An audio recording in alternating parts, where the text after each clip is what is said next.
Assalamu alaikum. Students, welcome to history class of grade 8. Our topic of discussion is World War II, its causes and events and contenders.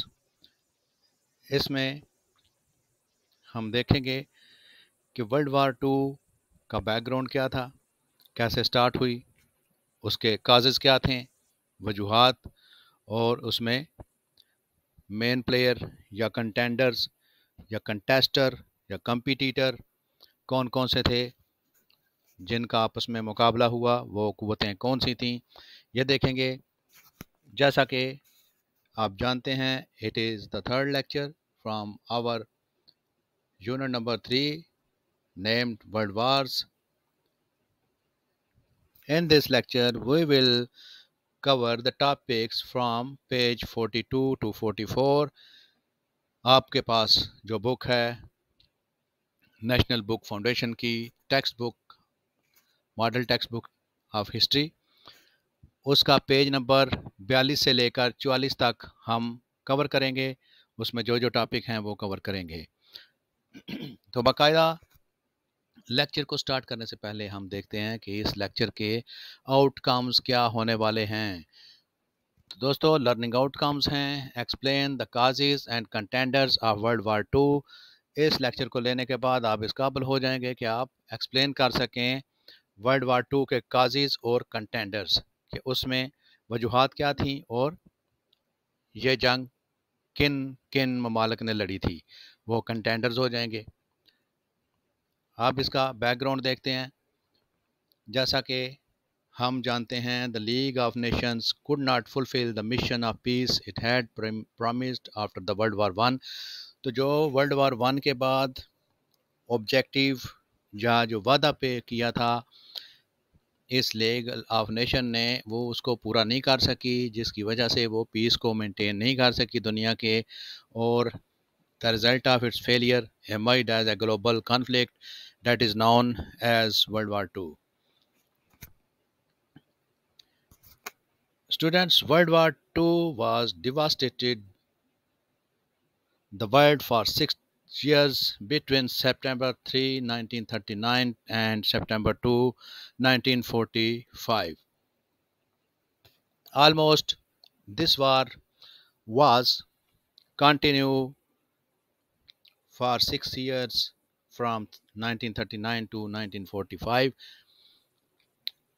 and the war was fought between the Axis powers and their allies led by Great Britain, France and Russia. Or World War Two was fought. World War One was fought on the basis of nationalism and had a major impact on Europe. तो जो world war one थी, उसका जो driving force थी या उसके पीछे जो फिनोमेना काम कर रहा था, वो था नेशनलिज्म। और ये ज़्यादातर जो ये जंग थी, ये यूरोपियन नेशंस के दरमियान थी। इसमें आउट ऑफ द यूरोप कोई भी ताकत शामिल नहीं थी। लेकिन world war two was fought around the world due to a clash of political beliefs. तो जो पॉलिटिकल बिलीफ्स थे, जो नज़रियात थे, सियासी नज़रियात, उनके क्लैश की वजह से ये पूरी दुनिया में जंग फैल गई। इसमें जापान भी शामिल हो गया और दूर दराज के और भी जो ममालिक थे वो शामिल हो गए। एक तरफ अमेरिका, एक तरफ रशिया, फिर जापान, चाइना, ये सारे शामिल थे इसमें।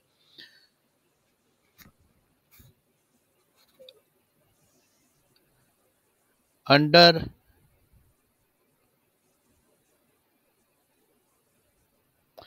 The national Socialist German Workers' Party, commonly known as the Nazi Party, came to power in Germany in 1933, and Hitler was the leader of this party. We can say it was the emergence of Hitler to power. And after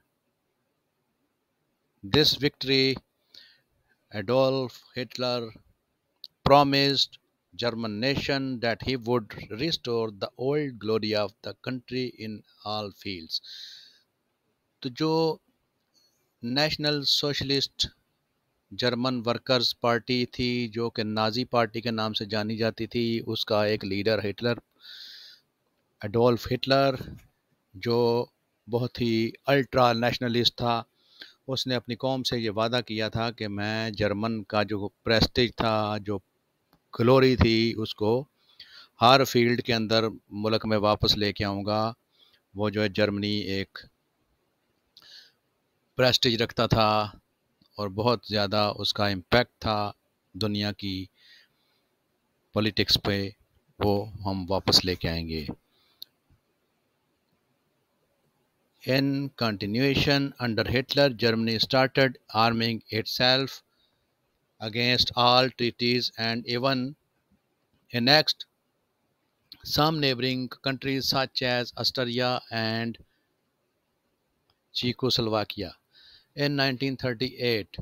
तो हर चीज़ उसने Germany ने बलाए ताक रखते हुए अपनी जो ताकत थी उसको, मिलिट्री ताकत उसको बढ़ाना शुरू किया और आर्मामेंट से अपनी फ़ौज को लैस करना शुरू किया। और 1938 में उसने क्या किया, ऑस्ट्रिया और चेकोस्लोवाकिया को तमाम के तमाम जो ट्रीटीज़ थे उनको साइड पे करते हुए उनके ऊपर अटैक किया और उनको अपने साथ मुल्हिक कर लिया।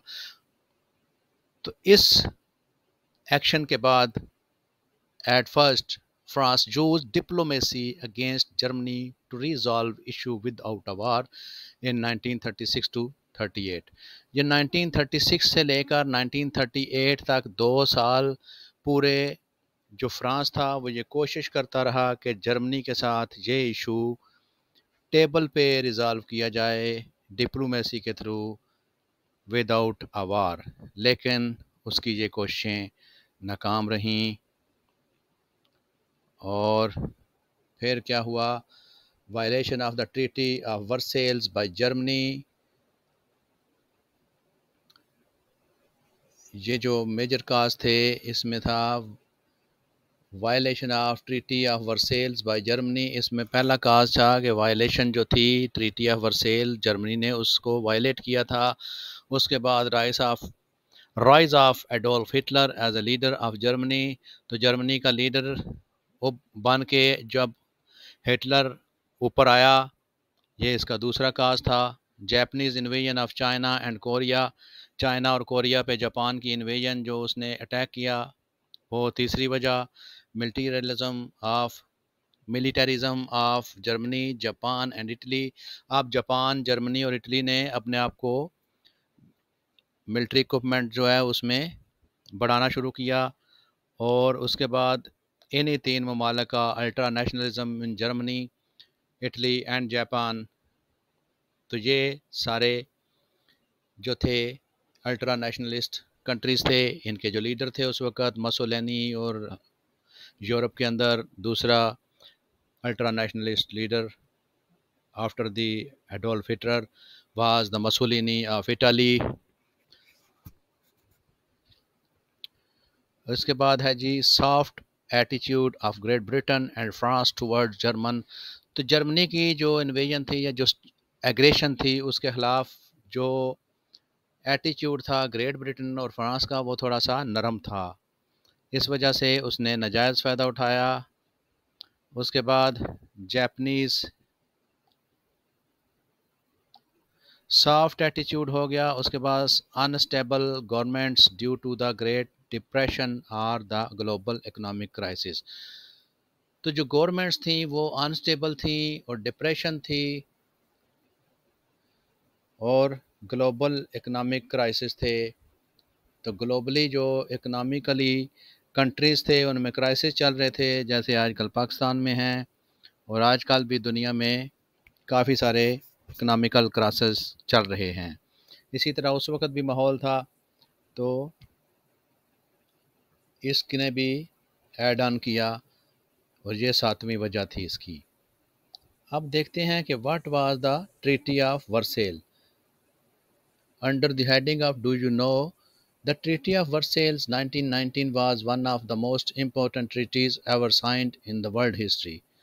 तो दुनिया की तारीख में जितने भी साइन किए गए ट्रीटीज़, उनमें जो मोस्ट इम्पॉर्टेंट ट्रीटी है वो एक वर्सेल ट्रीटी है 1919 का। Find information about this treaty through different sources and share in the class. तो आपने करना क्या है कि अपने अपने जो सोर्सेज हैं वो यूटिलाइज़ करने हैं, इंटरनेट, लाइब्रेरीज़ वगैरह, और इसके ऊपर ट्रीटी ऑफ वर्सेल के बारे में जानने की कोशिश करनी है और फिर वो क्लास में अपने जो कोलीग्स हैं उनके साथ डिस्कस करना है। आगे हम देखेंगे मेन कंटेंडर्स कौन कौन से थे। मेन कंटेंडर थे जनाब इसमें अलाइड पावर्स जो great Britain, Soviet Union, the United states. Other contenders, ये जो मेन प्रिंसिपल थे उनके अलावा जो इनके सपोर्टर थे वो कौन कौन थे? China, Poland, Australia, New Zealand, Canada, Greece, Norway, Belgium, Yugoslavia, Netherland, Luxembourg. ये सारे इसके मेन प्लेयर जो थे वो थे Great Britain, Soviet Union, the United States, और इनके साथ जो थे वो different countries, China, Poland, Australia, New Zealand, Canada, Greece, Norway, Belgium, Yugoslavia, Netherland और लग्जमबर्ग। अब आ जाते हैं एक्सिस ऑफ पावर। उसमें आ जाता था जर्मनी, इटली और जापान मेन प्लेयर। उसके बाद बल्गारिया, फिनलैंड, हंगरी और रोमानिया, ये इसके साथ थे। ये टोटल 7 कंट्रीज़ थे और ये एक तरफ पूरी दुनिया थी। तो ये हम देखते हैं आगे के एंड कैसे हुआ और कैसे इसको ख़ात्मा हुआ इस जंग का। तो देखते हैं। The fate of war changed when the United States entered the Japanese attack on the US navy base Pearl Harbor, Hawaii in December 1941। तो दिसंबर 1941 में जब हवाई के एक बंदरगाह थी, एक पोर्ट थी पर्ल हार्बर, वहाँ पे नेवल बेस थी, उसके ऊपर जो अटैक किया जापान ने, उसने बहुत ही शॉक किया। That was very surprise and shocking for Americans that they could never think that Japan can attack on Pearl Harbor by this way. And this shocking of attack on Pearl Harbor awakened the US, and thus United States entered in this World War II in December 1941. Ab at the same time, or meanwhile, Germany conquered almost the half of Europe and considerable part of North Africa by 1942.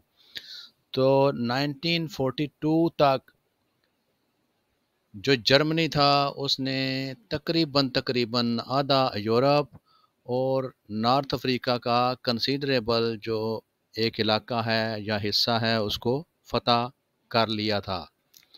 तो दोस्तों आपने याद रखना है ये end of world war two की जो पहला ये देखा था हमने, the fate of war changed when the United States enter the Japanese attack on the US navy base Pearl Harbor, Hawaii in December 1941। इसमें आपको the attack on Pearl Harbor एक यूट्यूब लिंक नज़र आ रहा है, उसमें आपने उसको अगर आप इंफॉर्मेशन लेना चाहते हैं या देखना चाहते हैं कि ये कैसे अटैक हुआ था तो वो इस लिंक को क्लिक करके आप हासिल कर सकते हैं। मैंने एम्बेड कर दी है ये वीडियो यहाँ पे।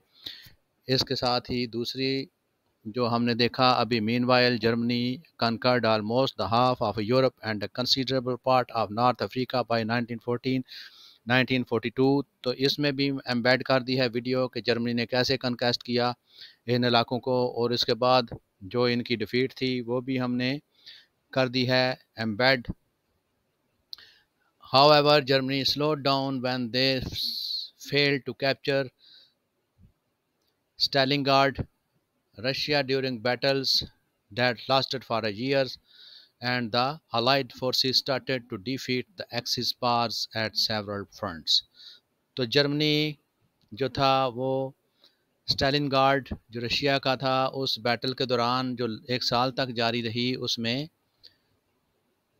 फेल हो गया कैप्चर करने में, और इसके नतीजे में जो इत्तेहादी अफवाज थी, उन्होंने मुख्तलिफ जो पॉइंट थे वहाँ पे जो एक्सिस ऑफ पावर था उसको जर्मनी, इटली और जापान, इनको शिकस्त देना स्टार्ट कर दी। तो यहाँ से आगाज़ हुआ इनकी इटली और जापान और जर्मनी की शिकस्त की इब्तिदा हो चुकी थी। तो अब देखते हैं कि जो फाइनल अटैक था जिससे इन तीनों फोर्सेस की, जो इटली, जापान और जर्मनी थे, इनको बहुत ज़्यादा धचका पहुंचा, वो था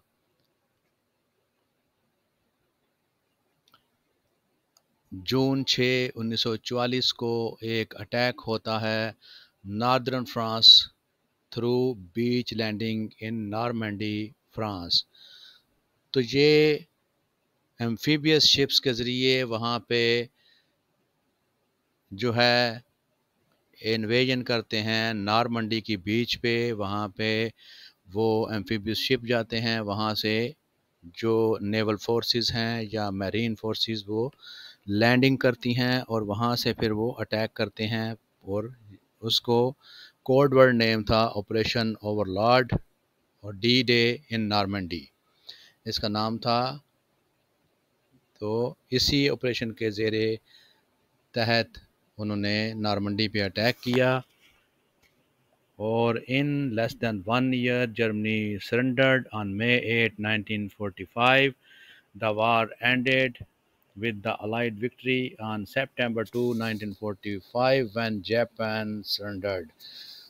तो मई 8, 1945 में जर्मनी ने सरेंडर कर दिया था और 3 मंथ के बाद जो जापान था उसने भी सरेंडर कर दिया था। इस तरह 1945 2 सितंबर को ये जंग ख़त्म हुई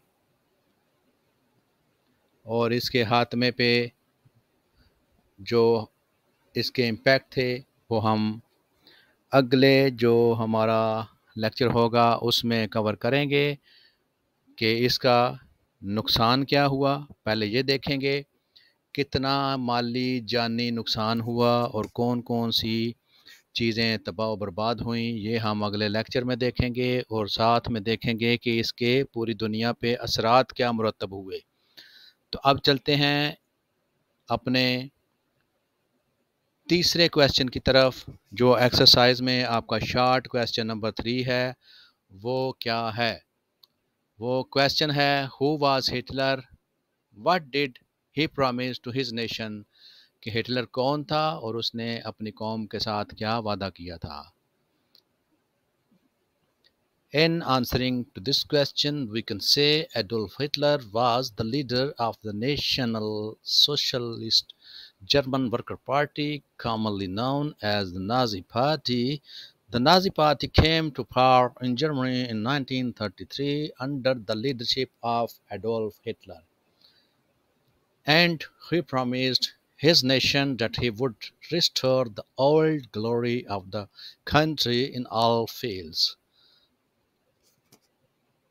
In simple words, I will tell you that Adolf Hitler was the nationalist leader of Germany who came to power in 1933, and under the influence, under the rule of Adolf Hitler, Germany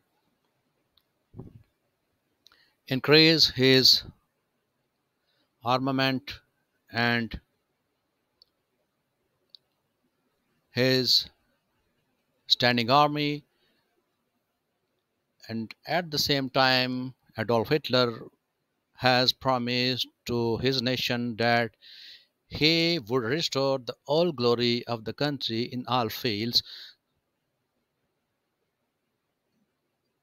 This was the answer to this question number 3, जो कि short question है आपकी exercise का।